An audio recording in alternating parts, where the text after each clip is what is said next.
I will beg your indulgence for those of you who already know this too well as I dust off my undergraduate philosophy degree to air it out for a moment.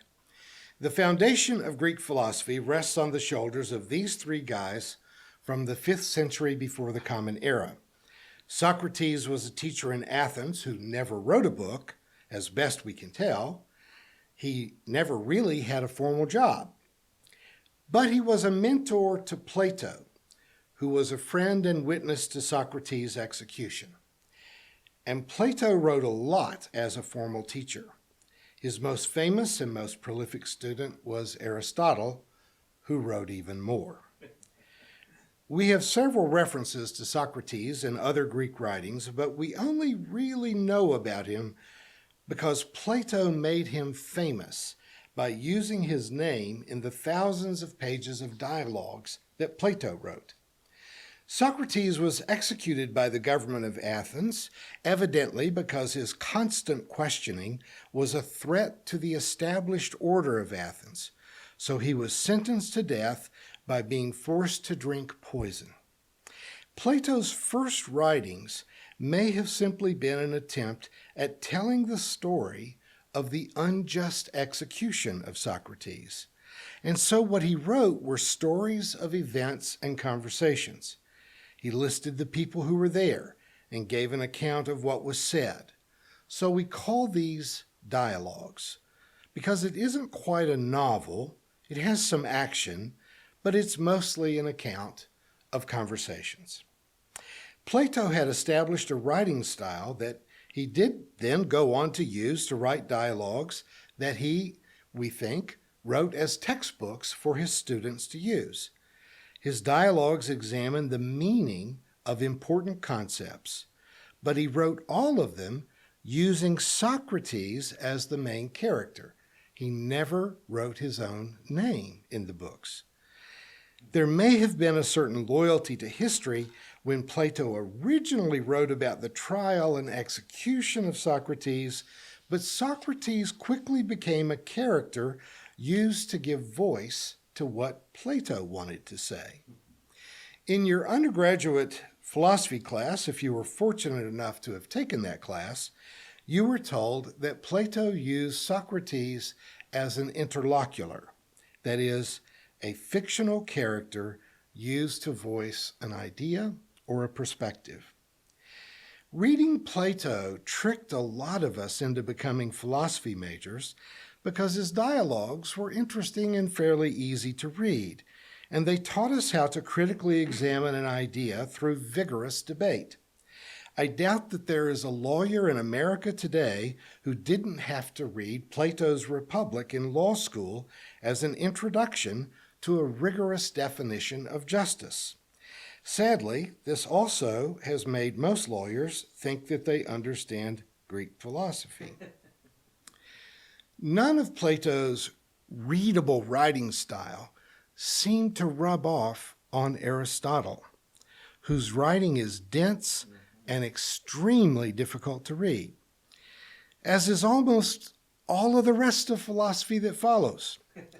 The people who hear me quoting Soren Kierkegaard so often then decide to buy one of his books and read it for themselves, and they come back to church looking at me with a kind of loathing as if I had tricked them into feeling stupid.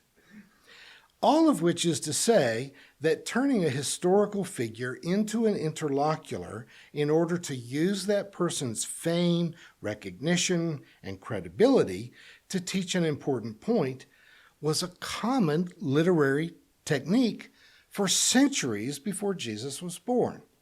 Look at the book of Isaiah in the Hebrew Bible. Isaiah initially presents itself as being the preaching of a single prophet, but it covers a 120-year-long period of the history of Judah. I have been preaching for 45 years, and I got to tell you, I don't have another good 75 years left in me. There may have been a historical prophet named Isaiah, but there were at least 2 more preachers who used his name and reputation as an interlocutor to carry their water. The writers of the New Testament Gospels want to tell us something about the teaching of Jesus, and possibly more importantly, they want to tell you about the religion that grew up around his name. They never pretended to give a straightforward historical account, but 1 or 2 or 3 generations after Jesus was dead, they used Jesus as an interlocutor to carry the message that they wanted people to hear. And in doing that, they used some characters in dialogue with Jesus who may or may not have been based on actual historical characters.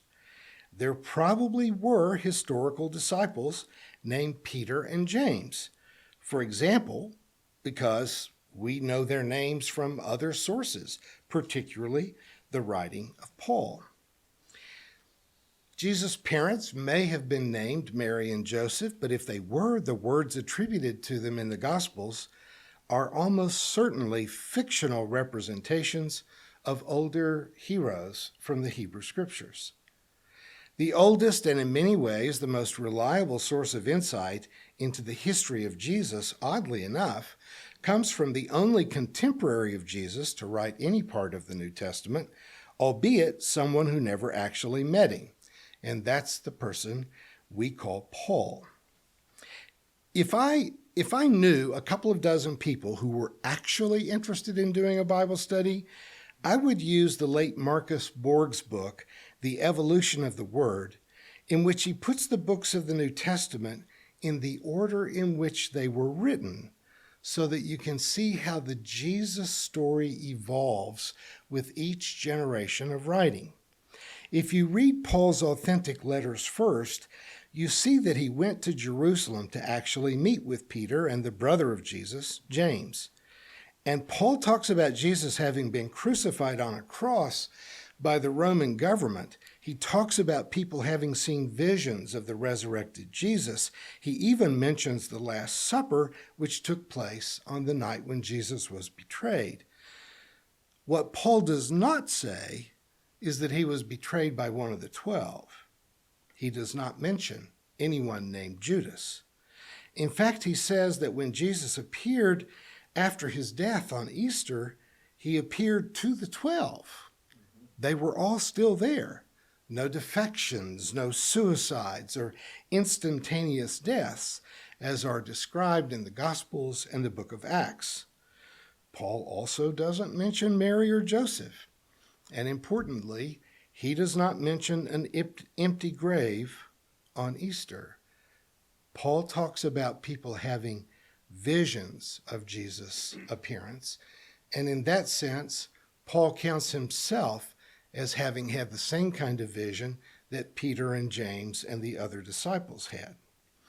The Gospels, all of which were written after Paul was dead, and probably all of the eyewitnesses of Jesus' generation were probably dead as well, the Gospels are passionate accounts that are written to inspire faith, but we have to acknowledge that they are not historical, and that many of the characters in the Gospels are entirely fictional literary creations who are intended to represent a message, an idea, a truth about life, but not a truth about history. Bishop John Shelby Spong points out that the Greek spelling of Judas is the same as the Greek spelling of Judah, which is the name of the nation, and the name literally means Jew. Imagine how differently we would have read the Gospels if the person who betrayed Jesus had been named Christian. That would have made Sunday school a bit more sobering, wouldn't it? But that's closer to what the Gospel of Mark was suggesting to us. Not that some evil person who lived 2,000 years ago betrayed Jesus, but he was betrayed by his people, his family, his friends, his religious community, and his nation. And really the way I think Mark wants us to read the Passion, we can't be sure it wasn't us. It isn't easy for those of us who grew up in a Christian church to do, but if you can let go of the notion that the Gospels describe a historical account of the last days of Jesus and accept that Mark is creating a drama a drama that we've always called a passion narrative, then we can ask, what was it that he really wanted to convey by telling the story of Jesus' death in exactly the way he did? That it was directly caused by a character that represents the nation or the religion or his family or his friends and peers. On the face of it, we can say that Mark is trying to answer one of the most obvious questions that anyone would ask of the early Christian movement.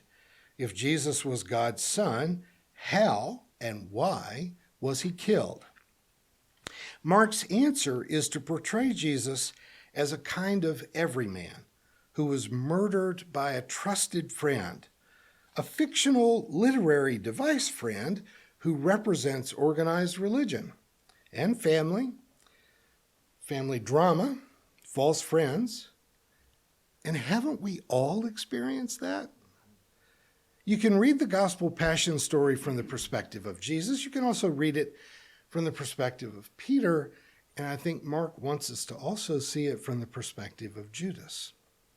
What makes the passion narrative so compelling, what makes Mark's telling of the last days of Jesus' life so powerful that Matthew, Luke, and John all basically copied his version, and he has influenced art, theater, movies, and drama with this theme of betrayal for centuries, not because it's an accurate description of what happened to Jesus centuries ago, but because almost all of us have had a Judas in our lives. Someone we loved and trusted, maybe even someone we stood up in front of an entire church filled with family and friends and swore an oath with them that we would love each other until the day that we died. But they changed. They cheated on you. They lied to you. They lied about you. They betrayed you with a kiss. Or the church that nurtured you as a child, were the most important and influential people in your young life, taught your Sunday school classes, led your youth groups, sponsored you to go to church camp, choir trips, and retreats. And then, when you were just 14 years old, you told them who you really are. And they condemned you, every last one of them. Or if they didn't directly condemn you, they stood back in silence. And if anyone asked about you, they just said, well, I guess I never really knew him. I got a letter from a young soldier more than a decade ago. He had grown up with a single mom living in a broken-down trailer park, and he was convinced by a recruiter that military service was the way for him to get an education, to build a resume that would allow him to rise out of poverty and to alleviate the suffering of his family, while he also became a hero to his nation. He bought all of the recruiter hype about patriotism and brotherhood and fighting for freedom and liberty. He wrote to me from Afghanistan and said, "This war is nothing but America recruiting the children of the poor to come and murder the children of the poor in Afghanistan. None of our prisoners even know why the United States is here. They have no idea why we are at war. My country didn't make me a hero. They made me a murderer." Mark didn't write to glorify crucifixion. He wrote in a way that allowed all of us who feel like we've been crucified, we've been betrayed by those we loved, lied to by a nation, a church, forgotten by a family, to realize that even though we may feel that our lives are over, that life can never be the same, that we can never be happy again, we can never feel love again. And at least for me, I can remember standing in my house and saying out loud to myself, I hope I never trust another person as long as I live. This is not just figurative. This is not metaphorical. You know, there were 46,000 suicides in America last year, and 1 million more people made a serious suicide attempt. But you know, you can also die from a broken heart as well. I have to wonder how many of the 700,000 fatal heart attacks in America last year were really caused by stress or depression or hopelessness, literally a broken heart. So Mark gives us a word in the face of a broken heart. When you've been crucified at work, when your home has been destroyed and you only get to see your kids every other weekend, when your hopes for ever being happy again have been dashed, and that word that he gives to us is resurrection. Forget about heaven and hell, mythologies, or imaginary talk about souls and spirits and ghosts.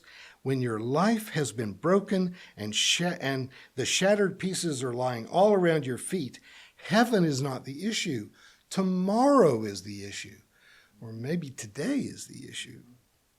Mark doesn't tell us anything about Jesus' dead body appearing alive again to various people. That part of the story was created a generation later. But he does give us this amazing account of women coming to a graveyard because, so far as they knew, Judas, religion, Rome, the priesthood, the government, they had conspired to kill Jesus. And so he's always going to be in this graveyard. But they are met by a messenger who simply says, he's not here. He has gone on ahead of you. I realize that most people who have been raised on the Jesus story have always been told to interpret the Passion to mean that if you play your cards right, you'll go to heaven when you die. I strongly suspect that nothing I've said or will say will persuade people to let go of their hope for pie in the sky in the by and by. But for me, and frankly, for the academic biblical community, the gospel is not about going to heaven. It is, though, about salvation. Salvation in the Greek New Testament is soteria, and which means to be saved. The verb form is sozo. These words mean to be made whole, to be restored. And so when the Gospels say that a blind man had his sight restored or a leper had their skin healed, they are said to have been saved because they have been made whole again. Jesus didn't send the blind man and the leper to heaven, but according to the gospel narrative, he gave them back their whole selves, not in an imaginary world in the clouds, but right here, right now, in the only life that we know anything about.